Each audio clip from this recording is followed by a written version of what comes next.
Mbote na bande konyonso partout où vous vous retrouvez en ce moment.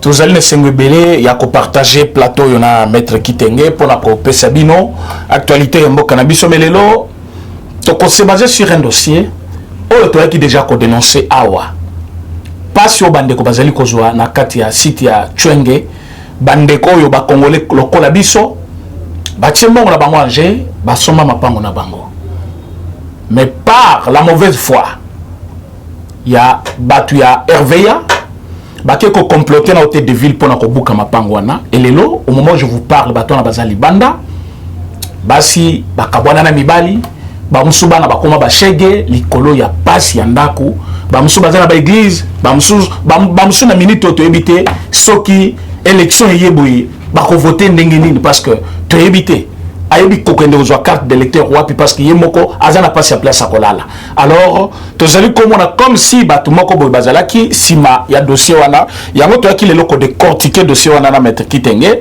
et surtout to kopesa bino ba numéro ya ba jugement oyo et lobby que réellement batu wana bande ko wana ba congolais wana bazana kati ya droit na bango et que ba mafie ya mboka oyo na ba avocat na bango balingi koto sate mibeko ya mboka na biso mbote maître Kitenge mbote papa René mbote na ba kongomani nyonso ba mesana ko landa biso bonne santé d'ailleurs santé nzamba zo sunga musala tozo sala eza point makasi et le corps a des face à réagir négativement on essaie de faire le nécessaire surtout na mabondeli ya batu nyonso balanda biso na nzambe tatande tozo telema lisusu pona ko défendre bango kaka bunga kila nga karisa okendaki États-Unis na chef de l'État en tout cas tokendeki États-Unis biso tozalaki beka kawa nzoto ninganaki mwa muke voilà mais on est là tant bino mokonza bokendeki na mokonza na kananga biso totikalaki nzoto ninganaki muke ainsi on est de retour pour la kokabola makanisi na baimboka puisque banti valeur ekotika lebe banti valeur voilà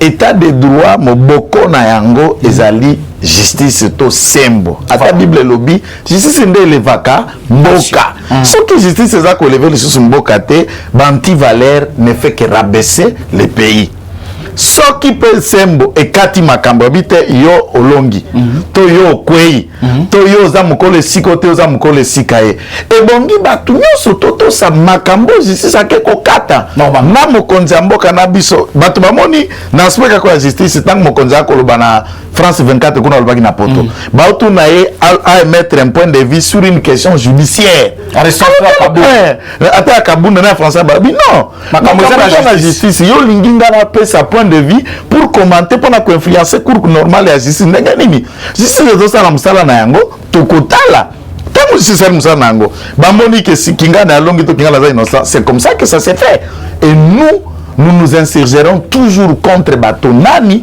au l'État. Akamati mabele akate abesi bato. Abi awa na lotir concession lokola to expliquer kiango depuis 94. 93 d'ailleurs 94. En fait pour la Likambo État l'Institut Tshenge papa René l'État akati a sali lotissement. Voilà. Puisque na mibeko ya code foncier article 181 code foncier balobi ministre oyo azana affaire foncière na kati ya attribution na ye yenda appliquer politique ya l'état en matière ya affectation pe distribution de terres ye dans le billet donc si tu as Chwenge l'état est bien c'est ça exactement c'est qu'on a créé un lotissement voilà cela veut dire avant créer le lotissement atali obabenga ka plan ya aménagement ya ville voilà ministre P, il y a urbanisme et habitat, à ça arrêté à des affectations pour créer espace ou un aménagement, ça veut dire comme ici bah individu, bah citoyen, bah qui ne pas l'État bah sombi, bah vendu. Et c'est l'État qui a loti, vendu et affecté ma belle n'est pas bah. Mais de quel droit maître Kitenge RVA c'est lui qui insiste à l'obéir à ma belle naïe.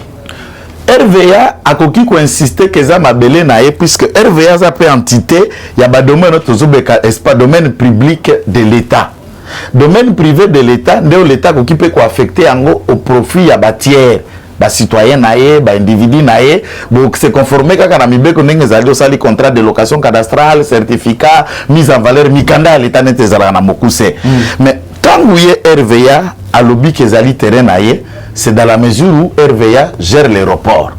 Mais l'aéroport est en limitation. Voilà. C'est ça la question. Après aménagement, baké kosuki sa, wapi aéroport kosuka, wapi vore kosuka, wapi ba piste kosuka, wapi ba individu, bakoki kozala na wapi bakoki kosesko na plan et urbanistique, il y a aménagement, il y a ville, ne va pas déterminer. Ce plan-là a déterminé nombre de mètres, place aéroport Kosuka, place Vore Kosuka, na partie oyoba citoyen, au bazar loti, pa kendeki kozwa. Ça, c'est le même travail qui est fait là-bas, au niveau de la justice. Parce exactement. Que, ayoka qui, selon justice, va départager bango. Exactement. Côté, ba congolais ba tchagina commission ba tchagina commission statutaire bibino bosuki awa ba pesi bango même na ba notifier aussi RVA exactement exactitude ya ndako lobi lokola bokovanda koto boza ba citoyen mutakoki kotonga ndako ya plus de 12 mètres, ça veut dire 3 étages 4 étages T ba pesa ki bango na forme ya kotonga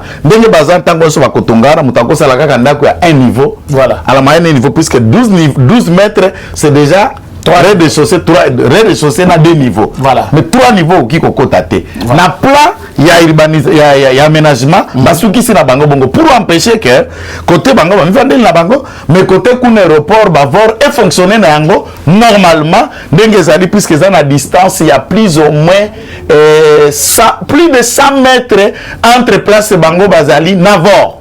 Bah, plus de 600 mètres. Plus de 600 mètres. Donc, un demi-kilomètre entre Bango Place Bazalina, Vorbango, Bana Balabala, Bana Pembeni, Rivière, Souki, Kuna.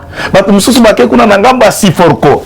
Maintenant, Tangu Batu Oyo, l'État l'otire. A Tekeli Bango Basombe par l'État, Bazara ba certificat, Bazara ba Mikanda na Bango, ya cadastre. O l'État a Pessi Bango. RVA, a est-ce qu'on a le biosika na yababi? Ok. Le Zesika na biso tsuma ke pas l'État to ke pa ya justice. Déplacement ce que de mito même. On a un problème na mettre on problème na lingaki parce que nya ce jour le bana ya ba cadastre boy tout ce le bakan émission à liboso ba tu bayebi ke place on les a place l'État yemoko alobi ba tu batonga apesi bango mikanda parce que sommes dans la plan cadastral, c'est-à-dire cadastre se référer na document et ministre exactement avant apesa ba ton ba numéro exactement bango. Alors le nom toya kimingi pona kolobela arrêt un jugement rendu par la justice congolaise. Exactement. Pour les aller fouler na pied par hôtel de ville na RVA. C'est bazu batu na bango bache, bazu ba soda, bazu batu musu bache kuna babandi, babanda ko tracasser ba population bazali ko ya ko hôtel mapango na bango, ça pose problème. Est-ce que réellement justice avait rendu des jugements et zali ba jugement boni pesa ba numéro ba jugement na batu ba ndé likambo place ezali tangu sko bato wana ba moni l'état buki bango ba requérant wana ba misangisi liboke, voilà ba sali collectif na bango ba na ba représentant na bango ba s'organiser ba zui ba avocat ba kesi koyo na tribunal ya grande instance ya Njili, voilà ndé jugement ya liboso otobengi RC 15-510. RC rôle civil ne bakataka RC pour ces matières civile conflit de propriété. Voilà. Bato yo ba est-ce pas justice. Ba na mikanda na bango ba saisir ba juste biso ba congolais. Mukanda arrêté au ministre ya Kriaki Yangoyo. Ba mikanda na biso ndenge to somba ke sika na biso awa Yangoyo. Lobi to lali to la mukina bana l'état soit nanzela RVA aye abuki biso mais moto atekela ki biso moto apesa ki biso siko yo kaka moko l'état, voilà ba juge bakamati mikanda batali na kati ya RSO balobi jamais ba pesi ba requérant wana ba citoyen congolais wana dans leur grand nombre raison ba ko ici RVA wana jugement elboso RVA ye ko samba na ba avocat na ye ba signer pe république en garantie république paye na ba avocat na ye. Ah bon? Jugement à Liboso 15-510 RVA à Kouy. Mais néanmoins, battu à tribunal pour la cause à la sembo entre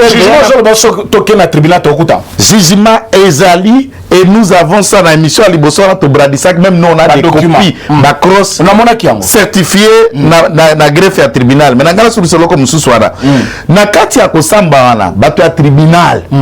Pour que bazala na katikati ya bosembo bakendeki ko sala descente nde ototu koloba déjà na yo basukisi basali délimitation, voilà place bakwa ici Côté bapesi bango raison na côté RVA ko souki sa basali commission des experts et souki si à plus de 750 mètres kuna musika na place bato banda ko ezali na côté aéroport donc ce que tu place bato banda ko bazali na aéroport il faut au moins 5 km place bazali wana banda ko 5 km na aéroport na côté ko kende na Vor plus ou moins 700 à 800 mètres voilà. Exactement, dans espace mon côté. Jugement na ye kozala exécuté na rôle de huissier au babengi RH, rôle du huissier 5611 et commis déjà na forme na yango exécutoire écoulé la et atteindre na force nango ya kozala attaquable lisusu te RVA 1 asali appel te voilà République démocratique du Congo asali appel te curieusement tant que est-ce que le rôle de huissier c'est exécuter jugement ça veut dire qu'on installer individu en RVA à quelque ça la défense à exécuter la cour d'appel ya Kinshasa Matete en 4e rue défense à exécuter ça dit ba boy ba telemeli exécution à jugement wana liboso sikoyo ba requérant wana bandeko ba Congolo ba sombe pas l'état ba quelque ça la appel incident ba est-ce que pas juge d'appel que ça l'appelle la cour d'appel a dit non biso toujours qui jugement à ça les appels dans les délais que ça la procédure à défense à exécuter on peut passer l'appel incident et les deux affaires seront appelées na plaidoirie na kati ya cour d'appel ya Kinshasa Matete RVA ba requérant na ba partie à ba victime ba bandi lisusu etumba jugement arrêt bini il y a cour d'appel à Kinshasa Matete et confirmé droit à ba requérant et que kokoisa RVA par le bin la République démocratique du Congo a kende ba ordonné la cadastre ba établir ba titre pe ba confirmer ba propriété à Batouana arrêt à cour d'appel les alliés RCA 11 379 vous allez arrêt à cour d'appel RCA 11 379 na cour d'appel ba gagné si ba gagné le sous RVA ba gagné l'état droit ba confirmation et salami voilà la cour d'appel voilà la cour d'appel basali non pourvoi à cassation ba oyo ba requérant ouais bake na cour de cassation pour la kosanga kosala ete arrêt oyo ezala lisusu attaquante puisqu'à ce niveau tant que bouti na matière civile na type na TGI boye na cour d'appel instance éthique kaka moko cour de cassation bazali na arrêt ya non pourvoi à cassation ya cour de cassation la dernière instance ya procédure wana likolo ya cour de cassation et yalité na kati ya décision na ba esko ko exécuter les deux décisions dont arrêt RCA 13 373 na kati ya RH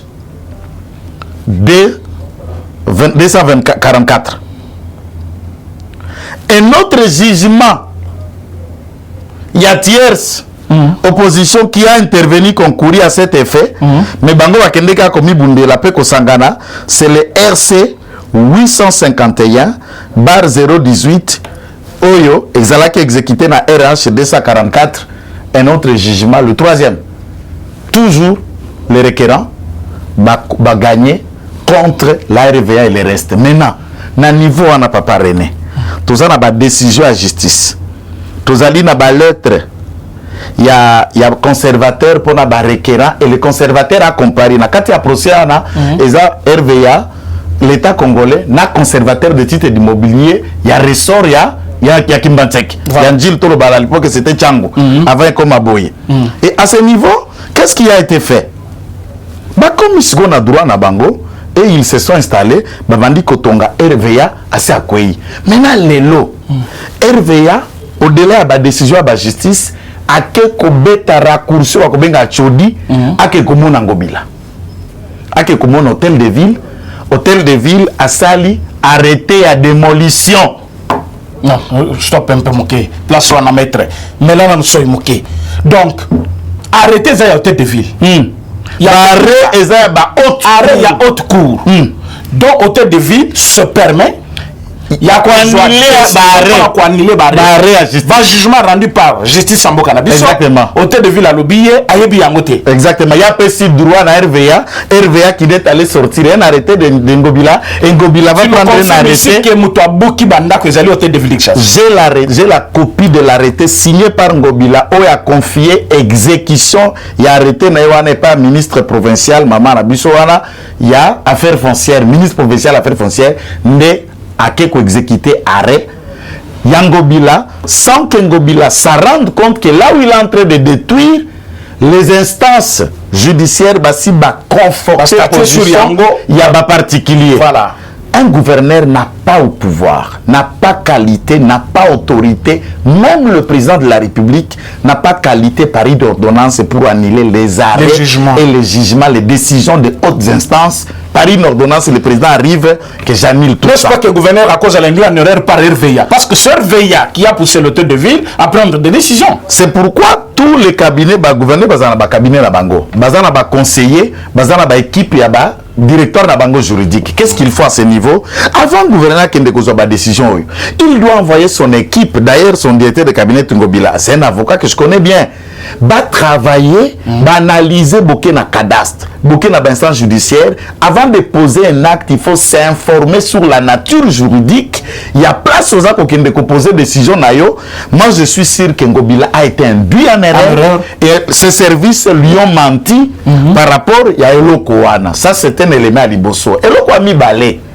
Si Ngobila va agir dans les prérogatives et maire de la ville, attention, naba loi organisée libre administration à la province, le gouvernement central les alliés. Arrêtez et créer l'autisme les alliés. Arrêtez et puis si batoana ba propriété, ba titre de propriété, cadastre, ça peut déjà ba contrat, ba certificat d'enregistrement. Boye bo détruire batoana ba ken la justice ba longi. Et ils ont des arrêts de décision de justice. Aucun arrêté d'un gouverneur ne peut pas venir spolier les droits. Sauf que l'État a ligné à Kamatesi Kawana. Droit est réservé en Zela Kaka Moko Papa René.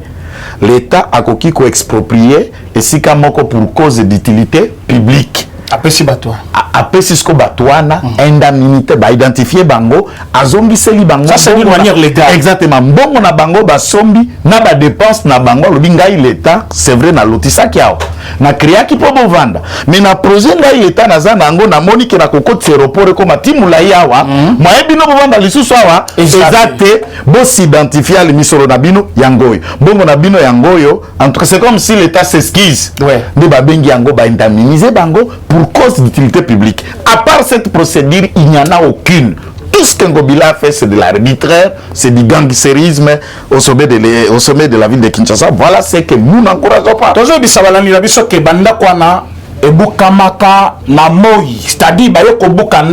papa zate mama zate moi na ken école on avait assisté à un scénario place wana.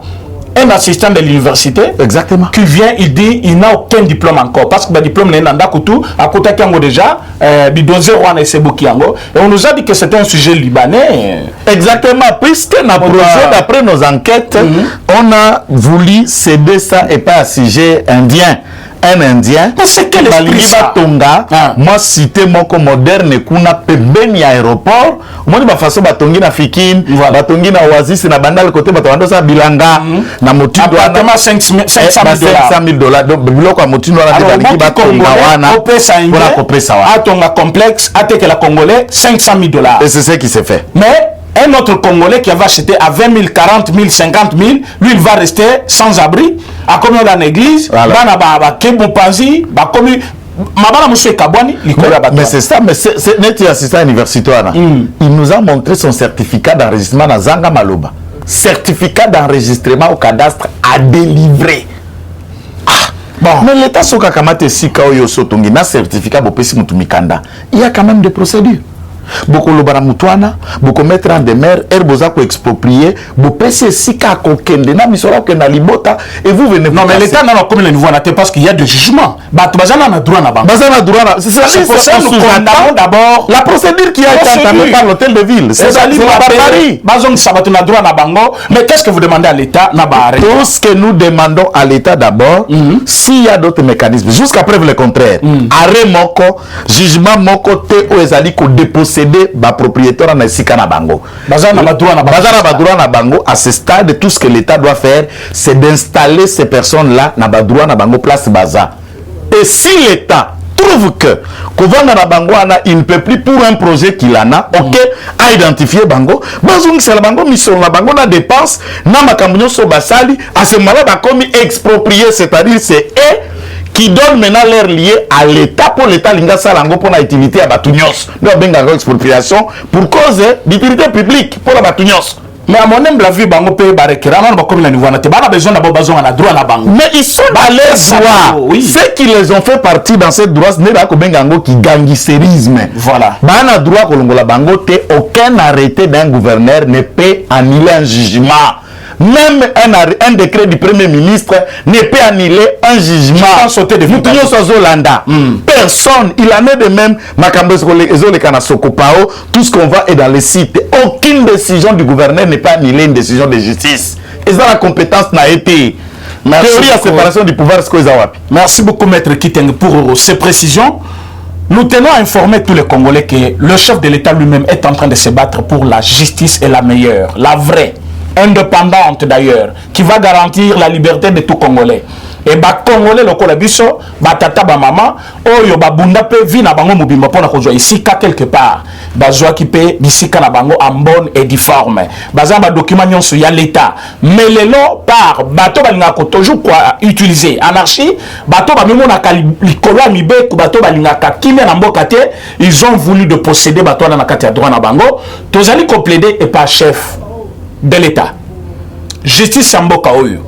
Na ba instance nyonso barandaki jugement oyo bakota na likambo oyo pour que bandeko wana bazonga na kati ya bato wana bango. Cette injustice qui s'exerce aujourd'hui sur ba Congolais lokola biso ezali kopesa biso pasi parce que tozali comme on a place wana c'est plus de 4500 nani foyer au bazali wana, ça ne fait pas du bien. Tozali ko senga l'état congolais à s'impliquer na likambo wana parce que justice en mboka na biso cause la foulée au pied par la volonté des individus. Alors pour le reste tokutani dans un autre numéro. Merci beaucoup.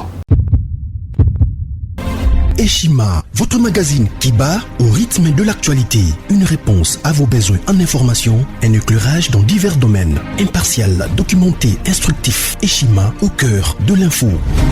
Dans son édition spéciale, IGF Eshima Magazine évoque les 35 ans d'existence de l'Inspection Générale des Finances, IGF en sigle. Dans ces colonnes, le magazine revient sur le travail abattu par ce service d'audit supérieur ainsi que les innovations apportées, des performances reconnues au niveau international.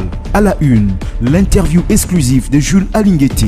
Face aux prouesses réalisées par son service, l'inspecteur général chef de service martèle sur la volonté politique du président de la République, Félix-Antoine Tshisekedi, pour redynamiser l'IGF afin d'assainir les finances publiques. Le doublement des structures opérationnelles, le recrutement de nouveaux inspecteurs, l'amélioration des conditions de travail du personnel, plusieurs innovations qui rendent à ce jour l'IGF plus performante. Le travail de l'IGF salué à l'international. Après un travail apprécié au niveau local, la lutte que mène le président de la République à travers l'Inspection Générale des Finances IGF est aussi saluée par des partenaires internationaux. Au FMI, à la Banque mondiale, aux États-Unis et au Parlement européen, l'IGF vend positivement les résultats de la lutte contre la prédation des finances publiques. Le chef de service de l'IGF a été primé par Forbes Africa pour sa lutte contre le détournement des deniers publics. Autre titre à découvrir, la DGI rappelle l'échéance du 30 septembre 2022 concernant l'IBP, exercice fiscal 2023, revenu 2022. SONAS, Lucien Boniemé Ecofo fait bénéficier à ses cadres et agents une formation sur la passation des marchés publics. Tissia Mukuna, DG de la société La Quinoise, lance son usine de café 100% congolais à Kinshasa.